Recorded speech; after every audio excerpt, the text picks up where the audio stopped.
Bonsoir à toutes et à tous, bienvenue donc à cette interview spéciale en lieu et place donc de Time Sport qui devait donc se tenir aujourd'hui lundi 11 mars 2024 de 17h à 18h30 minutes. Je profite donc pour faire cette annonce importante de la radio Beka FM. La direction de la radio Beka FM informe donc ses auditeurs, auditrices et internautes du changement de programme de son émission sportive Time Sport. Désormais, écoutez et suivez tous les lundis de 16h30 à 18h et non de 17h à 18h30 minutes. Vous aurez donc une édition du magazine d'information couplé du journal des sports dès 18h15 minutes. Merci. Ainsi prend fin donc cette annonce pour cette interview avec Abdoul Koulibaly, consultant sportif. Nous parlerons de la première liste de Mess Faye en tant que sélectionneur de l'équipe A de Côte d'Ivoire. Et bien sûr, en fin d'émission, on va dire en fin de cette interview, on fera le débrief de la 18e journée de la LONASI Ligue 1. C'est bien pour le décor de cette interview bien plus spéciale. Abdoul, bonsoir. Bonsoir Ange. Comment tu vas? Oui, ça va, Dieu fait grâce, on ne se plaint pas. Lundi, ça marque déjà, hein, il faut le dire concrètement, le début du mois de Ramadan. Comment est-ce que on se sent? Ouais, tranquille, c'est un mois béni. On attendait ce mois avec impatience. Dieu merci, on est en bonne santé. Voilà, donc on ne peut que se réjouir. Voilà, bien entamé, en bonne santé, c'est déjà bon. Bien entamé, en bonne santé. Déjà, comment est-ce qu'on a démarré cette journée? Ouais, comme d'habitude, à 4 heures, on se réveille, voilà, pour prendre le petit déj. Et puis ensuite, voilà, prier, s'endormir un peu, sortir, aller, voilà, faire des recherches et puis voilà, on se retrouve à la radio. Faire des recherches, hein, ça dénote bien sûr que cette interview sera très riche, il faut le signaler. Impression déjà sur la liste de FAMS qui a décidé de repartir avec les champions d'Afrique, à part Doué qui vient s'ajouter à cette liste-là. Ouais, là, je pense que c'est sur la continuité. Il a décidé d'aller avec les 24 des 27 joueurs qui ont été à la CAN. Donc, je pense que il se base sur la continuité. Et puis, voilà, l'équipe est très jeune. Il faut peaufiner encore. Il y a des détails à régler. Donc, je pense que voilà, il se base simplement sur la continuité. Et puis, on verra ce que ça va donner face au Bénin, à l'Uruguay. Clairement, il faut le dire, clairement, c'est encore plus intéressant. Doué Guela qui rejoint cette équipe, on va dire, c'est étonnant ou on s'attendait forcément à ce prodige-là? Étant donné que voilà, Ori est dans la trentaine, il est blessé actuellement, ainsi que Seb Haller. Je pense que il était dans l'antichambre. Il était avec le U23. Il a joué son premier match à Rabat avec l'Ouzbékistan. Et puis voilà, il a enchaîné avec l'Irak. Donc je pense que c'est normal, c'est naturel qu'ils viennent parce que la sélection espoir, c'est l'antichambre. Voilà, les meilleurs montent avec l'équipe Fagnon. Donc je pense que c'est normal. C'est normal quand on sait déjà que Faye MS était bien sûr avec les U23, hein, ça n'étonne pas. Voilà, justement, ça n'étonne pas. Il a observé quelques jeunes. Je pense que certains vont suivre, tels que Saïd Dion qui fait une énorme saison du côté de Strasbourg. Il était en Ligue 2. Voilà, il a explosé les compteurs là-bas. Il est revenu de près. Donc, je pense que voilà, il y a certains qui vont suivre encore. Voilà, tel qu'Amadou Kone, pourquoi pas avec Rems. En tout cas, c'est pour rajeunir la sélection ivoirienne, d'où est une alternative. Il ne va pas jouer tout à l'heure, mais il va s'imprégner de son environnement. Voilà, étant donné que Sengo, c'est le possible titulaire. Voilà, Doué vient dans une nouvelle maison. Aurier qui est presque en fin de cycle. Voilà, Doué aura tout le temps d'exposer son talent. Clairement, quand on dit par exemple que Sengo est le titulaire indiscutable, c'est normal en fait. Mais la question que je me pose en fait, vu que ce sont des matchs amicaux, majoritairement ce sont des matchs tests, est-ce que ça parle à la Lucan aussi pour tester Doué Guela? Oui, c'est la Lucan appropriée. On avait reproché ça à Gassier. Gassier qui avait appelé certains joueurs mais qui n'étaient pas mis tout de suite dans le bain. Voilà, donc je pense que le sélectionneur Emes Faye a tiré des leçons de cela. Je pense qu'il va donner du temps de jeu à Doué, pourquoi pas. Voilà, le temps, il y a le Bénin d'abord, ensuite il y a l'Uruguay. Pourquoi pas être titulaire dès l'entame avec le Bénin. Comme l'Uruguay, c'est encore plus sérieux. Voilà, Sengo pourra prendre la relève. Clément, c'est bien compris. Et puis en même temps, je te pose cette question. Qu'est-ce qui a concrètement joué en faveur de Doué? C'est vrai qu'Ori était blessé, mais on pouvait quand même faire appel à d'autres latéraux. Concrètement, bon, en parlant de ces stats à Rennes, qu'est-ce qui se passe concrètement avec Doué et bien sûr son club? Vous savez, quand on a été formé par le Stade Rennais, on vient d'une maison sérieuse qui fait partie même des centres de formation les plus huppés de France et même d'Europe. Voilà, il a suivi une bonne formation, il joue régulièrement les Coupes d'Europe, il joue régulièrement le championnat. Donc je pense que offensivement il apporte, défensivement il apporte aussi, étant donné que voilà, bien avant le départ du capitaine Amari Traoré de Rennes, il essayait de gratter quelques points, quelques minutes, et puis là il est titulaire, et il expose son jeu, il exploite tout son talent, et puis là on voit qu'il est récompensé à la suite des 2 sélections avec le U23. Il est récompensé, il faut le dire. Mais est-ce que concrètement dans cette liste de Fayet, on a quand même des joueurs qu'on souhaiterait voir qui ne figurent forcément pas sur cette liste? Quand on parle peut-être de Vayo Bakoum, je veux dire. Justement, Vayo Bakoum pouvait être là, comme Mobamba, ainsi que Opéry qui a scoré même, voilà, qui a scoré le week-end dernier, pourquoi pas. Mais bon, il y a Diallo Chester qui est là. MS Fayet a décidé d'aller encore Diallo Chester et Ghislain Konan. Opéry, il est ouvert à la sélection ivoirienne. Il y a tellement de potentiel, mais on ne peut pas tous les sélectionner. Donc je pense que le choix de MS Fayet est noble, mais on pouvait se pencher au niveau du flanc gauche de la défense et surtout Mobamba. Pourquoi pas appeler Mobamba? D'accord. Voilà, donc étant donné que la Guinée a ses trousses, voilà, la Guinée veut faire appel à ce meilleur buteur du FC Lorient actuellement, qui a même été le mois dernier la pépite suivie justement de Doué, Doué qui était son second. Pourquoi appeler le second et ne pas appeler la pépite? D'accord. Donc ça nous laisse perplexe justement. Là c'est bien noté, mais il y a quand même, on va dire, les absents qui ont eu des justifications, bien sûr, quand on parle de Sébastien Haller et de Christian Kwame Kofi, mais le cas Zaha n'a quand même pas été évoqué. Est-ce que Zaha a été carrément oublié ou c'est terminé entre Zaha et bien sûr l'équipe nationale de Côte d'Ivoire? Vous savez, le cas Zaha, c'est déplorable. À 31 ans, il n'est pas en sélection. À 31 ans, il n'a pas remporté la CAN parce qu'il n'a pas eu le comportement adopté, selon certains. Mais je pense que ça nous laisse encore sur nos fins. Zaha a du talent, il a du potentiel, mais le talent seul ne suffit pas. En sélection, c'est un peu compliqué. Voilà. Gasset avait fait un choix fort et il a assumé. Et là, on voit que MS marche dans les traces de Gasset. Est-ce MS vraiment? Question. Voilà. MS vraiment question, voilà. Mais est-ce qu'on peut affirmer aujourd'hui que c'est vraiment fini entre la Côte d'Ivoire et le Frisa? Pas forcément. Quand on voit Gradel jusqu'à cet âge-là, il est convoqué en sélection. C'est à Zaha de faire violence sur lui-même, adopter le comportement adéquat. Et puis voilà, pourquoi pas revenir, parce que là, c'était une manière de partir sur de nouvelles bases, étant donné que c'est un nouveau sélectionneur. Mais s'il n'a pas été appelé par ce nouveau sélectionneur, c'est qu'il y a problème. Et il y a problème, je pense que MS était déjà dans la maison. Il connaît le comportement de Zaha. Donc, je pense que pour un environnement sain et propice, il a décidé de reconduire 24 des 27 joueurs qui étaient présents à la CAN, y compris en ajout Doué. Clément. Là aussi, il faut signaler bien sûr qu'il a beaucoup insisté sur l'état d'esprit lors de la précédente CAN. Donc je pense que c'est peut-être la raison pour laquelle il a décidé de conduire tout de suite ce groupe. Mais l'autre volet important est que Fayet a affirmé qu'il a quand même les yeux braqués sur le championnat national. Concrètement, c'est une joie pour des prodiges tels que Bandama Junior et bien sûr Zanetti bien sûr, de Zoman, si je ne me trompe pas, voilà, le capitaine de Zoman, bien sûr.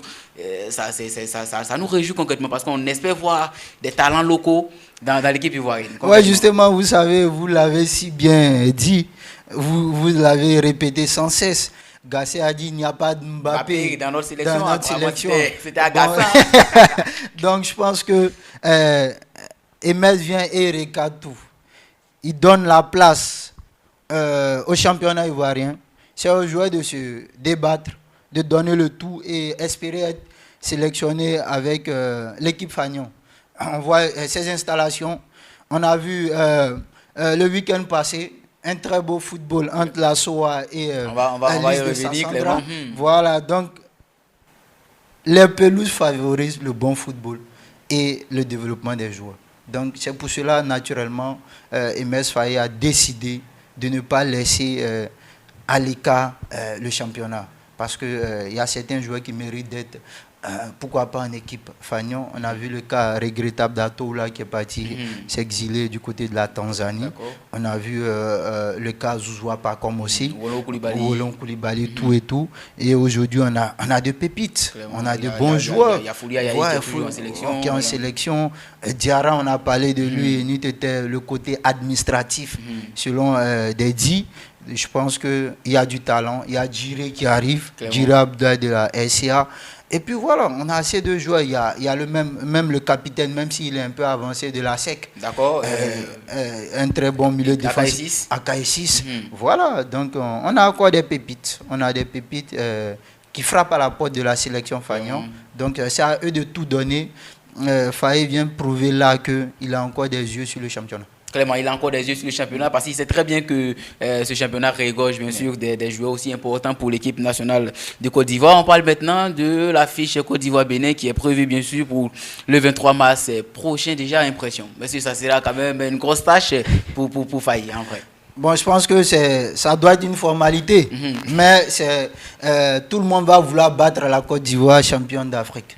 Voilà, donc le Bénin en reconstruction, ils ont fait d'énormes matchs lors des 2 premières journées des qualificatifs pour le mondial. Voilà, ils se sont bien battus. Ils sont en reconstruction, ils montent en puissance. Et c'est un très beau match. On va assister à un très beau match du côté d'Amiens à la Licorne. Donc je pense que ça vaut la peine de prendre son temps pour regarder ce match parce que c'est le premier match après le sacre de la Côte d'Ivoire. Donc il faut garder la tête, enfin il faut remettre la tête à l'endroit et puis voilà, marquer bien sûr cette rencontre-là de nos empreintes. Et puis après il y a l'Uruguay de bien sûr, je veux dire Fede Valverde qui sera face, on va dire, bon la Côte d'Ivoire sera face à l'Uruguay. Est-ce que concrètement on pourra réaliser cet exploit? Là, c'est possible, c'est possible. La Côte d'Ivoire a en confiance, Faye en confiance. C'est pour cela qu'il a reconduit les 24. Il veut faire un gros résultat face à l'Uruguay. L'Uruguay qui, ces derniers temps, n'est pas tellement au mieux de sa forme, mais elle reste une équipe très dangereuse. Voilà, donc je pense que, à défaut de l'Argentine, on prend une sélection sud-américaine qui rivalise avec le Brésil, avec l'Argentine. Donc je pense que ça sera une très belle rencontre. Voilà, là on verra le niveau réel du champion d'Afrique et on verra de quoi le champion d'Afrique est capable face à ces Sud-Américains. Clairement, on verra de quoi les champions d'Afrique seront bien capables. Il faut le dire, concrètement, on va rappeler l'annonce aussi importante qui marque, bien sûr, on va dire, ou qui jalonne, ou on va dire qui caractérise tout de suite cette interview que nous faisons. La direction de la radio Gbeke FM informe donc son auditoire, bien sûr, que son programme a changé concernant, bien sûr, l'émission Time Sport. Désormais, écoutez, suivez Time Sport tous les lundis de 16h30 à 18h et non de 17h à 18h30. Voilà, vous aurez donc une édition de magazine d'information spéciale où vous aurez bien évidemment une rubrique pour le journal des sports dès 18h15 minutes. Abdoul, on reste toujours en Côte d'Ivoire. Cette interview, bien sûr, est réservée pour l'équipe nationale de Côte d'Ivoire ainsi que des joueurs locaux. Ça et là, on a vu Oumar Dia qui était explosé hier face au PSG de Luis Enrique. Justement, le Ourourou, comme on le dit, il a éclaboussé cette rencontre. Une passe décisive, un but face au grand PSG qui s'est qualifié pour les quarts en battant la Real Sociedad à domicile. Donc je pense qu'il a fait fort. Il a fait fort. comme on le dit, il s'améliore, il apprend des leçons, il a retenu des leçons. On a vu tous ici que son départ était fameux. Voilà, il se met à l'endroit maintenant, il écoute des conseils, il ne fait pas des erreurs de gamin. Maintenant, il sent qu'il a mûri. Et avec ce qu'il a prouvé lors de la Coupe d'Afrique dernière, je pense qu'il a conscience de ses potentialités, de ses qualités. Et voilà, il devient peu à peu professionnel. Il devient peu à peu professionnel. Ça m'amène déjà à poser cette question. Il faut le dire, Diakité a marqué le deuxième but sur, bien sûr, une passe décisive d'Emmanuel Agbadou. Déjà, comment est-ce qu'on a trouvé cette action? Ouais, c'est la connexion ivoirienne. Donc je pense que voilà, Agbadou, un très bon défenseur solide, qui a bien travaillé un homme du côté de Reims depuis son arrivée. Mais bon, il a fait des piges en sélection, mais il n'a pas encore été rappelé. Mais il continue de travailler, ce jeune homme. Voilà, comme on le dit dans le jargon ivoirien, découragement n'est pas ivoirien. Donc il continue de bosser. Voilà, il attend son moment propice pour pouvoir redéfendre les couleurs de la patrie, la Côte d'Ivoire. Donc je pense que c'est une connexion naturelle entre Ivoirien et Ivoirien. Ça passerait bien. Et puis voilà, la position d'Ouma Diakité pose un tout petit peu problème parce qu'au club, il est plus, on va dire, il évolue en neuf souvent. En sélection, il est plus latéral. Est-ce que Faye va tenter de juger un tout petit peu la position de Diakité dès maintenant, quand on sait qu'il a quand même créé d'énormes occasions à la CAN, bien sûr, quand il était, on va dire, ailier droit? Ouais, vous savez, Diakité a cette caractéristique de pouvoir défendre. Il peut être l'un des meilleurs latéraux au monde s'il est repositionné. En plus de sa vitesse, son physique et puis voilà, un peu sa technique. Voilà, donc je pense que c'est naturel, il peut jouer, il montre que c'est un joueur polyvalent. De là où il vient à l'académie Mimo Sifcom, c'est la formation qu'il a reçue. Donc je pense que jouer neuf aussi, c'est bon. Quand on prend le cas de Sinayoko avec le Mali, il n'était pas forcément un neuf. Il est lié à Auxerre. Mais Sekouchel l'a repositionné. Et on a vu ce qu'il a prouvé lors de cette CAN-là. Donc pourquoi pas le cas Diakité? Parce qu'il va très vite. Et un attaquant qui va très vite, franchement, c'est pas une mince affaire pour les défenseurs. Ça me fait penser tout de suite déjà à l'action, à Badou et bien sûr Diakité. L'appel des balles était exceptionnel. La passe classique, je pense que Diakité a vraiment du talent. Voilà, justement, vous voyez ces appels en profondeur, ce sont des appels type d'ailier. Voilà, c'est un attaquant en profondeur. Un attaquant de profondeur comme Konaté Karim. Clément. Parce que un attaquant de fixation, on peut parler d'allure. Voilà, parce que Giroud, voilà, ils sont pas dans la fixation, mais ils sont en profondeur. Du coup, c'est fatigant pour les actions qui sont très lourds.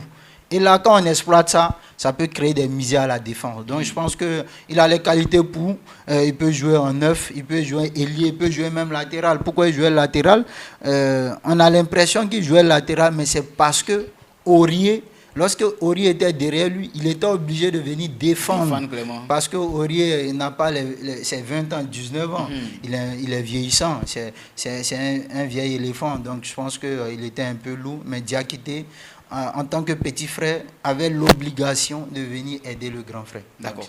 Là, c'est au niveau du football. Sinon, majoritairement, c'est le grand frère qui vient aider le petit frère. Ouais, c'est ça. Après, bon, c'est le football. Diakité, tout ce qu'on peut dire à Diakité, tout de suite, c'est déjà bonne chance, bonne continuation. Et puis, voilà, continue d'être, bien sûr, ce prodige que tu as toujours été. Maintenant, on va terminer en parlant, bien sûr, de la LONASI Ligue 1 Côte d'Ivoire. Il faut le dire, la 18e journée s'est achevée depuis hier dimanche. Ici, à Boaké, on a eu la SOA Lisa Sandra Match, on va dire, qui a été délocalisée à la dernière minute, suite bien sûr à l'indisponibilité du stade bien sûr municipal de Yamoussoukro. SOA a pris le dessus sur le Lille de Sassandra, mais le match était fou, concrètement. Clairement, Ange, on a assisté à ce match. Franchement, ce fut un beau match. C'est ce qu'on attend de la Ligue 1 ivoirienne. Et là, quand il y a le spectacle, forcément, ça va drainer le public. Tout ça, voilà, donc je pense que ceux qui n'étaient pas là le samedi dernier auront du regret. Voilà, donc 5 buts en première mi-temps. 5 buts en 45 minutes avec un très bon latéral gauche de la SOA. Il est énorme, ainsi que le capitaine. Voilà, je pense que on a assisté à un très beau match. Vous savez, les clubs venant d'Abidjan aiment ce genre de pelouse. Clairement. Voilà, c'est pas comme on le dit dans notre jargon, n'y fait ballon. Mhm. Voilà, c'est pas d'envoyer de longs ballons, mais de petites touches liftées, comme on se trouvait au Barça, en Espagne en général. Franchement, on a eu du spectacle. Donc, j'incite la population à venir au stade. Voilà, à supporter, voilà, leur équipe encore en liste, Boaké en liste. En liste, Clément. Voilà. Après, la résurrection, bien sûr, on va dire ça comme ça, à San Pedro. À San Pedro, Boaké en liste, on va venir pousser un peu Boaké, mais j'aurais préféré encore que d'autres matchs soient délocalisés à Boaké. Voilà, donc ça va drainer du public, on va prendre du goût peu à peu, et puis les gens viendront au stade. Les gens viendront au stade. Et l'autre côté, à Gagnoua, au stade Biaka Boda, le Racing Club, bien sûr, a pris le dessus, 4-0. Déjà, le leader du championnat ne lâche rien complètement. C'est clair, ils sont à fond. Ils sont à fond. Ils ont été champions au temps de Covid en griffe. Voilà, on a joué la moitié du championnat et puis ils ont été déclarés champions. Là, s'ils remportent ça, ils vont fermer la bouche de certaines personnes qui ont dit comme quoi c'est parce qu'on a joué la moitié du championnat que vous avez été champion. Mais là, si on passe sur les deux phases, aller et retour, ils sont énormes. Ils produisent du bon jeu. Il y a des internationaux U23. Il y a Mohamed Silla qui est très en forme. Il y a Abdoulaye Djiré. Ils sont nombreux. Donc je pense que avec l'Afrique que la SEC recherche, elle a plus à gagner en Afrique au champiampionnat. Mais toutefois, on n'oublie pas aussi qu'il faut terminer parmi les deux premiers pour espérer avoir une autre place. Voilà, je pense qu'elle va jouer avec l'expérience. Voilà, elle a cas de finaliste. Elle va tout donner maintenant pour pouvoir accrocher l'une des deux premières places. Sinon, l'année prochaine, la SEC ne sera pas africain. Et puis, c'est déplorable. C'est déplorable. Peut-être que le Racing pourra prendre la relève. Non, je ne pense pas. Le Racing n'a pas les épaules pour. Voilà, la SEC a cette expérience-là. Voilà, quand on voit le classement des clubs ayant marqué le plus de buts en Coupe africaine, la SEC se classe parmi les top 10 en Afrique. Donc, elle a l'expérience. On aimerait voir la SEC encore l'année prochaine africain. Africain, il faut le dire, à San Pedro, on l'a entamé tout à l'heure, Boaké Football Club a enregistré donc sa toute première victoire, on va dire, notre deuxième victoire de la saison, parce qu'ils ont battu le RCA ici à Yamoussoukro. Donc c'est la deuxième victoire de Boaké Football Club, 3-1, sachant qu'ils étaient menés jusqu'à la 80e minute. Abdoul, est-ce que concrètement, les étoiles du Boaké se sont réveillées en vrai? On dira que c'est un miracle, parce que lorsqu'on était au stade, on avait les résultats avec les supporters de l'IS qui nous informaient à chaque fois. Donc je pense que ce fut un miracle, à vrai dire. Aller battre San Pedro sur ces installations, franchement, c'est un miracle. C'est un gros coup réalisé par Boaké. On espère que ça va continuer et puis Boaké pourra obtenir son maintien. On espère que ça pourra continuer. L'autre côté, le promu Zoma FC, on va dire, a tenu tête à tête avec Sol FC. Déjà, la reprise est quand même un tout petit peu boiteuse pour Zoma FC, clairement. Ouais, Zoma avait démarré tambour battant. Je pense qu'ils étaient parmi les premiers. Oui, voilà, premiers. Et puis après, voilà. Vous savez, quand on montre en première division dans l'élite, on est un peu euphorique. Et au fil des rencontres, ça régresse, mais je pense qu'ils tiennent un peu bon. Voilà, le plus important, c'est le maintien d'abord. Quand on arrive dans l'élite, faut chercher à se stabiliser et puis viser l'Afrique. Et puis viser l'Afrique. Bien sûr, moi j'aime bien la politique du Zoma. Ils ont entamé en force. Je pense que si c'est forcément le métier qu'ils souhaitent, ils n'auront quand même pas trop de pression lors de cette deuxième reprise là concrètement. Ouais, voilà, vous voyez, ils se disent quoi, voilà, on a mis les bouchées doubles lors de la phase aller. Retour, on va essayer de gérer comme on peut parce que le championnat se joue véritablement lors de la phase retour. Clairement. Voilà, les expérimentés en savent, c'est la phase retour commence à accélérer. Voilà, ils restent dans le peloton en griffe et dans les derniers instants, ils accélèrent pour prendre le devant. Donc je pense que Zoma va assurer d'abord son maintien et puis ce qu'il auront, c'est que du bonus. Que du bonus, c'est au Korogo, Mouna FC et 0 but partout. Ouais, bon, je pense que ces clubs-là, c'est un peu dans la même poche, même si c'est au Korogo, par rapport à l'année dernière, impressionne un peu. Quand on se rappelle qu'ils ont laminé Bouaké. Clairement. Voilà, donc je pense que c'est au Korogo. Cette année, c'est salutaire. C'est salutaire. On n'a pas entendu de bruit concernant les salaires aussi. Donc on espère qu'il n'y a pas anguille sous roche. Et puis voilà, c'est salutaire la politique de Korogo. Mais je déplore le fait qu'ils aient refusé de retourner à la base. Voilà, c'est la moindre des choses. D'accord. Là, c'est bien compris. En même temps, ça me fait penser à Mouna Korogo, Mouna qui a pris le dessus, bien sûr, sur Bouaké FC ici. Bien évidemment, concrètement, est-ce que le maintien des hommes de Mouna Stéphane sera quand même possible? Parce que là, on se rapproche un tout petit peu de la zone rouge. Ouais, Mouna va lutter FC Mouna va lutter jusqu'à la fin. On sait que voilà, ils ont deux joueurs expérimentés qui évoluent au sein de ce club, y compris l'attaquant qui a même fait un tour du côté du Maghreb et il a joué même à la SEC. On a eu à l'interviewer tout et tout.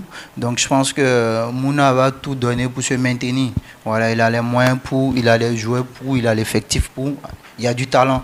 Maintenant, c'est la chance qui va faire défaut ou bien qui va jouer en leur faveur. Donc, on va attendre. On espère que Mouna puisse se maintenir avec ce beau football qu'on a vu face à Bouaké FC. Avec ce beau football. Maintenant, il y a un club qui quand même crée des polémiques. C'est ainsi l'Azid Abengourou qui s'est écroulé tout de suite face à la FAD du plateau.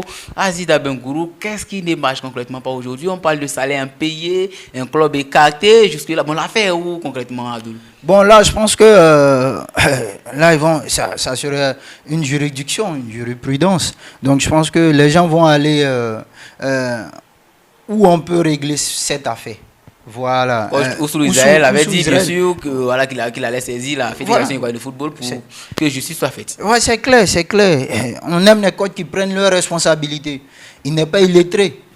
Il est très intelligent. L'informaticien de base. Justement, j'ai eu à le côtoyer un temps soit peu lorsque je passais le test avec le Stade d'Abidjan. Voilà, il sait ce qu'il dit. Il est clair dans ses propos, il est lucide, il est limpide. Et là, quand on voit en tant que consultant sur certaines chaînes, il a pris ses responsabilités et certains coachs doivent s'inspirer de lui pour que le football ivoirien aille de l'avant. Certains joueurs doivent prendre aussi l'exemple palpable. Mais c'est un peu compliqué pour les joueurs. Parce qu'ils se disent quoi? Si on ose parler, ouais, on sera blacklisté. Mais est-ce que là, on est solidaire en vrai? Voilà, non, c'est une raison en fait, Ange.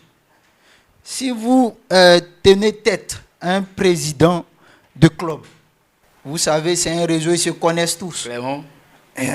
L'autre va appeler l'autre. Les uns les autres vont s'appeler et ce joueur-là est blacklisté automatiquement. Non, mais c'est clair. C'est clair, mais après, quand on a le talent, on peut être recruté dans d'autres pays. Mais si on ne dit pas du bien de toi, c'est comme ça. Si on ne dit pas du bien de toi, qui va t'accepter? C'est difficile. Mais le cas, ça répond, c'est plus en sélection. Oui. Non, un exemple, pas trop. Le Stella Club d'Adjamé, bien sûr, après, s'est écoulé, bien sûr, face au Stade d'Abidjan 1-0. Ouais, le Stella... malheureusement, le Stella, depuis un bon moment, c'est bizarre. Voilà, le stade aussi, les yéyés, après des années passées en Ligue 2, reviennent en Ligue 1. Ils ne veulent pas redescendre aussitôt. Donc, ils mettent les bouchées doubles. Toutes les adversaires qui se trouvent sur les chemins, automatiquement, voilà, s'ils peuvent les battre, ils les battent. Et puis, voilà, se mettre à l'abri. Le Stella, c'est un peu déplorable avec le parcours qu'ils réalisent. Franchement, j'aurais bien voulu qu'ils enchaînent des victoires afin de se maintenir dans l'élite. Afin de se maintenir dans l'élite, on va terminer bien sûr avec la SEC Mimosa qui a quand même tenu tête à tête, on va dire. Bon, c'est l'AS Denguélé qui a tenu tête à tête à la SEC Mimosa, il faut le dire. Concrètement, qu'est-ce qui n'a pas marché ou qu'est-ce qui se passe à la SEC? Mais la SEC, vous savez, la SEC, c'est un club de businessmen. Le maître, il est là, il a bâti son industrie, il a bâti sa structure. Voilà, il sait comment il fonctionne. Et là, quand vous voyez la SEC qui est qualifiée pour les quarts de finale de la Ligue des champions africaine, après, peu à peu, ils partent du côté du Maroc pour jouer un match. Bon, un match. Ils atterrissent bien sûr au Ghana pour c'est remporter fatigant. la President's Cup. Voilà, face à Ashanti Kotoko, c'est fatigant. Donc je pense que c'est le fait qu'il y ait plusieurs compétitions. La Ligue des Champions, le championnat, et il y a la coupe la coupe qui arrive, la coupe de Côte d'Ivoire qui arrive. Donc je pense que c'est un peu trop pour la SEC. On est un peu trop dispersé. Voilà, on est dispersé, mais je pense que ils savent ce qu'ils font. Ils auront les moyens appropriés pour remonter tout de suite la pente, mais ils sont concentrés sur le quart de finale pour l'instant. Ils doivent franchir ce cap. Vous savez, à chaque fois que vous franchissez un cap, vous gagnez de l'argent. Et l'argent, c'est ce qui fait fonctionner le football, c'est ce qui fait fonctionner la SEC. On voit ces réalisations aujourd'hui. À Brofo-Doumé, les installations continuent. Voilà, on voit aujourd'hui l'académie qui se retrouve à Aston Villa. Vraiment, qui a joué un match voilà. face à Aston Villa. Ils ont gagné l'Aston Villa. Voilà, ils ont gagné. Mais ils se sont écroulés finalement face aux académiciens de Tottenham. Justement, voilà, justement, ils sont allés apprendre. Et par la suite, il y a 3 qui continuent leur formation là-bas. Voilà, il y a 3 qui étaient retenus là-bas. On a vu le cas où ils étaient en Suède. Après cette tournée en Suède, en Autriche, il y a Bazoumana Touré qui est resté, il y a Malik Yalkoye, il y a Issa Karakodio qui est avec Caen. C'est ça la politique. On forme pour vendre. Et on vend, l'argent plus l'argent rentre, mieux on peut développer nos infrastructures, mieux on peut faire évoluer et la SEC. On parle moins des salaires impayés. Voilà, justement, c'est la politique. Il faut apprendre de la SEC. Tant que vous n'avez pas de centre de formation, tant que vous n'êtes pas structuré, c'est impossible de s'en sortir. J'ai plusieurs fois dit ça sur le plateau. Vraiment? Les centres de formation, c'est la base. Qu'est-ce qui fait la force de la SEC aujourd'hui? C'est le centre de formation. Et on voit aussi Racing qui est en train de se structurer. C'est le centre de formation. Ils puissent dans le centre, c'est le réservoir. Et quand ils s'aguerrissent, on les vend. Il y a une rentabilité. Il y a l'argent qui rentre. Du coup, on n'a pas de problème. Salaire impayé, ça ne nous engage pas. Voilà, ça nous engage concrètement pas. Et puis, il faut rappeler que le match, déjà c'est la dernière question, le match de l'AS Gdengueli à Sec Mimouza était bien sûr au Félicia. On a vu le Félicia bondé des mondes, on va dire, à la CAN, mais cette fois-ci, c'est le contraire. Qu'est-ce qui ne va concrètement pas? Vous savez, les gens sont trop dans l'émotion. Quand ils ne viennent pas au stade, c'est un pied sur qui? Ce n'est pas sur les présidents, mais c'est plutôt sur les athlètes. Si les gens viennent au stade et que cette somme est scindée, je ne sais pas si c'est par 3 ou par 2, le club empoche une certaine somme qui va permettre au club de fonctionner, soit de payer des salaires, soit de restructurer les choses. Voilà. Donc, la population gagnerait mieux à aller soutenir pas seulement leur club, même s'ils n'aiment pas ces 81 là, mais bon, disons 79, parce que Lys, c'est le club du peuple, comme on le dit, mais aller soutenir les joueurs. Ils sont leurs frères. Aller les soutenir, aller au stade, avec ces belles infrastructures. Il n'y a pas de public. C'est déplorable. À cette allure, voilà, on fera quoi de ces 6 stades aux normes internationales, mais qui ne sont pas bondés de monde. Donc, on était juste là pour la CAN. C'est pas ça. Après, la CAN est passée. Mais le football ivoirien demeure. Même si c'est dans 100 ans, il aura toujours un championnat. Il aura toujours des championnats. Donc, le public doit prendre conscience que c'est pour le bien-être de la Côte d'Ivoire, c'est pour le bien-être du sport ivoirien, c'est pour le bien-être des athlètes. Voilà, donc il faut pousser. Pousser ces 500, ces 1000 francs. Clairement, il faut pousser concrètement. Quand tu dis ça me va droit au cœur concrètement. Parce que là, il y a Boaké FC qui annonce son retour sur ses sols, bien sûr. On espère bien que cette fois-ci, ça sera salutaire. Abdou, nous sommes bien sûr à la fin de cette interview. L'heure a décalé, mais qu'est-ce qu'on peut dire à l'auditoire tout de suite? Bon, là, je peux dire que, voilà, On a été ravis d'échanger avec Ange, voilà la manette. Et puis voilà, je pense que c'est une bonne fête de Ramadan, un bon mois béni de Ramadan à toute la communauté musulmane. Et puis voilà, que Dieu donne la force nécessaire, que Dieu nous accorde les mérites de ce mois béni de Ramadan. Et puis voilà, bonne Pâques aux chrétiens aussi.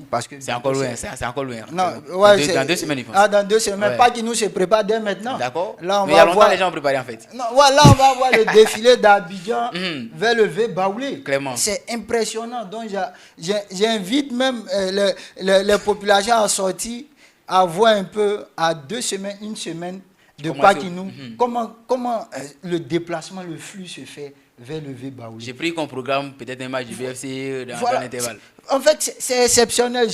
J'ai vécu ça l'année surpassée. J'étais dans c'est-à-dire, c'est un cortège. Je vous dirais que ça peut prendre de Bouaké à peut-être... Robo Botro, je sais pas. C'est tellement impressionnant. On a mis près de 2 heures, 3 heures du temps sur la route. Mais c'est tout ce qui fait la beauté du Pakinou. Voilà, donc bonne fête de Pâques et puis bon mois béni du mois de Ramadan aux musulmans. Merci Abdoul d'avoir répondu à toutes ces questions. Amis auditeurs, nous sommes bien sûr à la fin de cette interview. On rappelle bien sûr que la direction de la radio Gbeke FM informe donc tous ses auditeurs, auditrices et internautes du changement de programme bien sûr de son émission sportive Time Sport. Désormais, écoutez et suivez Time Sport tous les lundis de 16h30 à 18h et non de 17h à 18h30. Bien sûr, une édition du magazine d'information sera bien sûr démise dès 18h15 où il y aura bien sûr lui Cannes sportive. Vous aurez donc toutes les informations sportives ou toutes les actualités sportives. Merci de nous avoir suivis. Restez toujours sur Gbeke FM et vivez le meilleur du sport sur Gbeke FM. Merci.